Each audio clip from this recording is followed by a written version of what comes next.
पाठराखीण मालिकेच्या आजच्या भागामध्ये आपण पाहत आहोत की इकडं भाग्यश्रीच्या लग्नाची तयारी सुरू असते. तेवढ्यामध्ये तिथं प्राजक्ता येते. त्यावेळेस भाग्यश्री प्राजक्ताला म्हणते की आपण जसं ठरवलं होतं तसं तू मला रेडी कर. त्यावेळेस इकडं प्राजक्ताला तिच्या मामींनी म्हटलेलं आठवतं की तू भाग्यश्रीच्या लग्नामध्ये यायचं नाही. त्यावेळेस इकडं प्राजक्ताला खूप दुःख होतं आणि ती भाग्यश्रीच्या गळ्याला पडून रडायला लागते.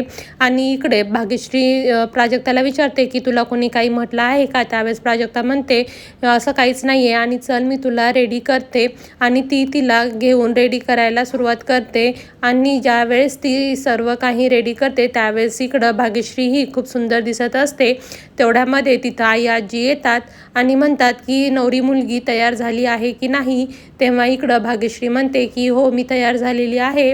आणि आई आजी तिला म्हणतात की खूप गोड दिसत आहे. त्यावेळेस तिथे तृप्ती आणि तसंच तिची आई पण आलेली असते. त्यानंतर इकडं आई आजी तिला एक गळ्यातला हार देतात आणि म्हणतात की हा माझ्याकडून तुला आशीर्वाद आहे आणि खूप सुखी राहा असं आई आजी सांगतात. त्यानंतर इकडं चारू म्हणतात की खरंच खूप गोड दिसत आहे आणि तुला कुणाची नजर ना लागो. आणि त्या तिला काळा टीका पण लावतात. त्यानंतर इकडं प्राजक्ताला खूप दुःख होत असतं कारण की तिला भाग्यश्रीच्या लग्नात जायचं येत नाही. त्यानंतर सूर्यवंशी कुटुंबामध्ये सुदर्शन हा आलेला असतो. त्यावेळेस इकडं सुलोचना विचारतात की इंद्रजित आले नाही आहेत का.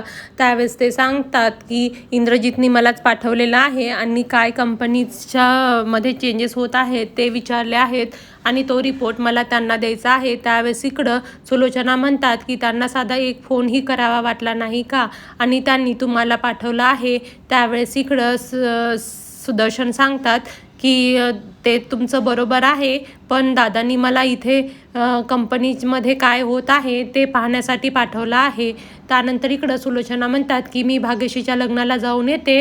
तेवढ्यामध्ये सुदर्शन त्यांना अडवतात आणि इकडे प्राजक्ता ही तिथून निघून जात असते. त्यावेळेस इकडं भाग्यश्री म्हणते की प्राजक्ता कुठे चालली आहेस. पाठराखींचं महत्त्वाचं काम राहिलं आहे आणि आता या मुंडोळ्या बांध. त्यानंतर तिथे प्राजक्ताच्या मैत्रिणी येतात आणि भाग्यश्रीला म्हणतात की भाग्यश्री खूप उशीर होत आहे आणि लवकर चल. त्यानंतर तिला भाग्यश्री म्हणते की प्राजक्ता तूही चल ना. त्यावेळेस प्राजक्ता म्हणते तू पुढे हो आणि मी येते. आणि ती त्यानंतर तिथून भाग्यश्री ही निघून जाते आणि इकडे प्राजक्ता तशीच रडत थांबलेली असते. त्यावेळेस तिला आई आजी म्हणतात की तुझं हे तोंड घेऊन तू मंडपात यायचं नाही. आणि तेवढ्यामध्ये तिथं भाग्यश्री येते आणि प्राजक्ताला म्हणते की काय झालं आणि तू अशी का थांबली आहेस. तुला माहीत आहे ना तू माझी पाठराखीण आहे. जर तू लग्नात आली नाहीस तर मी जाणारच नाही. त्यावेळेस इकडं प्राजक्ताला तिच्या मामीचं म्हणणं आठवतं की तू तिच्या लग्नाला यायचं नाही. आणि त्यानंतर इकडं प्राजक्ता ही मुद्दा म्हणून बॅग काढायला जाते आणि त्यानंतर ती बॅग ही तिच्या पायावरती पडते आणि त्यामुळे तिला खूप मोठी जखम होते. त्यावेळेस इकडं भाग्यश्री तिला सांगत असते की अगं तू ती बॅग खूप जड आहे आणि काढू नको.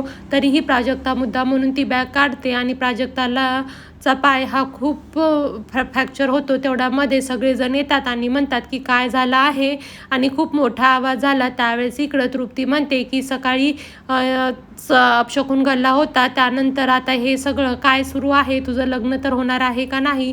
त्यानंतर इकडं वैद्यबुवा येतात आणि म्हणतात की खूप जखम झालेली आहे आणि पायही सुजलेला आहे आणि मी देशपांडे डॉक्टरांकडे सांगतो त्यांना तू तिथे जा.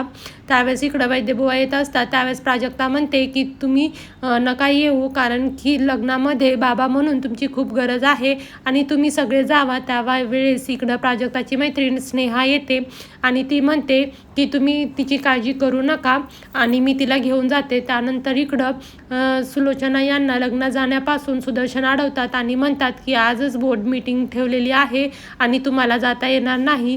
त्यावेळेस इकडं सुलोचना म्हणतात की ठीक आहे आणि सगुणाला म्हणतात की तुम्ही तिथून लग्नाला जा.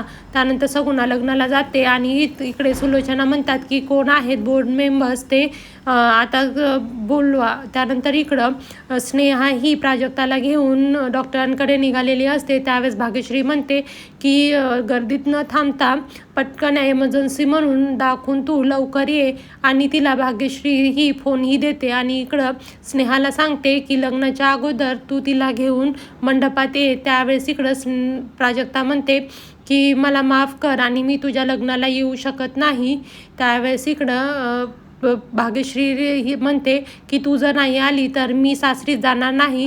त्यावेळेस इकडं प्राजक्ता म्हणते अगं असं बोलायचं नाही आणि मी येते ना. त्यावेळेस इकडं भाग्यश्रीला सांगते की टेन्शन घ्यायचं नाही आणि म्हणायचं की त्याच्या नानाची त्यानंतर इकडं लग्न मंडपामध्ये सगळेजण आलेले असतात. त्यावेळेस इकडं भाग्यश्रीला प्राजक्ताची काळजी वाटत असते. त्यावेळेस ती विचारते. त्यावेळेस तेवढ्यात तिथं आईंना बोलवलं जातं आणि आईही निघून जाते आणि तिला सांगते की या रूमच्या बाहेर पायही ठेवायचं नाही. त्यानंतर भाग्यश्री विचार करत असते की प्राजक्ताला खूप लागलं असेल. त्यानंतर इकडं आलोक हा प्राजक्ताचं चित्र काढत असतो, पण त्याच्या लक्षातच येत नाही आणि आलोकला प्राजक्तावरती खूप राग येत असतो, कारण की तिनेच ते दार उघडं केलेलं असतं आणि त्यामुळेच तो लोकांमध्ये आलेला असतं. त्यानंतर इकडं अंबिका हे औषधं घेऊन जात असते. तेवढ्यात तिथे सुदर्शन येतात आणि म्हणतात की तू नवऱ्याची अशीच खातिरदारी करणार आहेस का? त्यावेळेस अंबिका म्हणते की तुम्हीच आत्ता मीटिंग ठेवली आहे ना. आणि त्यावेळेस इकडं अंबिका म्हणते की मी आलोकला औषधं देऊन येते आणि नंतर आपण बोलत बसू. त्यानंतर इकडे आलोक म्हणतो